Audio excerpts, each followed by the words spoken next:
We are now in week 7 of our course, and this is the overview lecture, a short one that everybody looks forward to because you don't have to take notes and you can just sort of realize we'll be here for a few minutes and gone.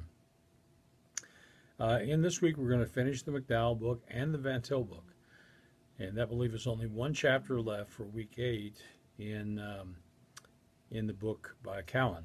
And I purposefully designed the course that way so that you would have plenty of time in week 8 to get ready for the final and finish your last writing assignment or two and all of that. So that's what's on tap for us this week. And so keep that in mind. The overall theme is growing into apologetics, or apologetics as a growth issue in terms of our overall discipleship. And most of the readings in the McDowell book are going to focus on that side of doing apologetics. What I think McDowell was concerned about here was to make sure that people understand that apologetics is more than just rational argumentation. And so he's picked people who have understood that. Most of them are people who are not brand new at the apologetic task. People who are, as I indicated before, somewhere probably between 35 and 50 years old. And some of them will testify in their chapters to the ways in which their understanding of what God has called them to do has grown over time. Some of them have recognized that there wasn't enough evangelism in their early approaches to apologetics. Others of them thought there was too much rationality in their early understanding of how to do apologetics. And some of them aren't really testifying that they've learned something new, but here's where they are. So we read John Mark Reynolds last week, and Reynolds, of course, a seasoned man, doesn't give a personal testimony. I don't know what it would be if he did give one. I've read his early books, and I think they're all great. But just a way of thinking of the apologetic task as more than simply an intellectual project.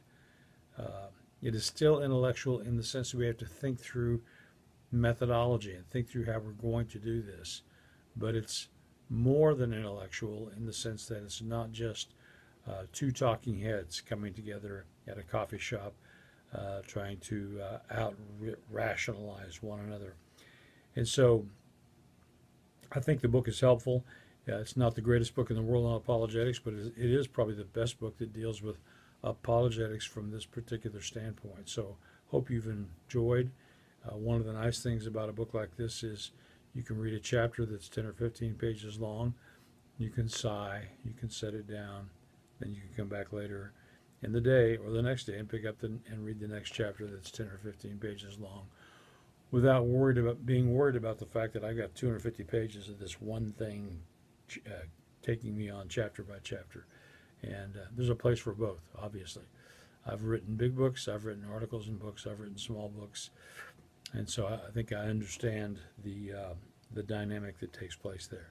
But looking forward to finishing this part of the material and then going into the last week, next week, and hope that you are enjoying the course. Please give me feedback in any way that you feel necessary. There is one of those ungraded assignments this week, and that is, tell me what you think about Herr Dr. Professor Cornelius Van Til, and what it is that makes his work compelling, but more, what is it that makes his work so hard to read? And I think if you can sort of get a perspective on that, it will help in not only how you pursue the apologetic task in the future, but how you help others to do the same. Thanks.